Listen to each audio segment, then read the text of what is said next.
మరి మన మంత్రివర్యులు సవితమ్మ గారి యొక్క సహకారంతో నిన్నటి రోజు క్యాబినెట్లో వడ్డర్లకు మైనింగ్లో 15% రిజర్వేషన్ కల్పిస్తూ తీర్మానం చేయటం, రాష్ట్రంలో ఉన్న వడ్డర్లందరం కూడా కూటమి ప్రభుత్వానికి, గౌరవ ముఖ్యమంత్రి వర్యులు చంద్రబాబు నాయుడు గారికి,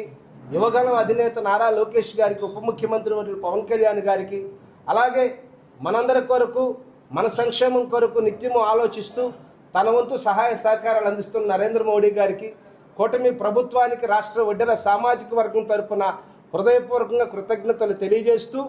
మన బీసీ మంత్రివర్యులు సవితమ్మ గారి యొక్క కార్యాలయంలో ఈ యొక్క గుంటూరు, కృష్ణా ఉమ్మడి జిల్లాలో ఉన్నటువంటి ముఖ్యులందరం కూడా ఈరోజు వచ్చి వారి యొక్క చిత్రపటానికి పాలాభిషేకం చేశాం.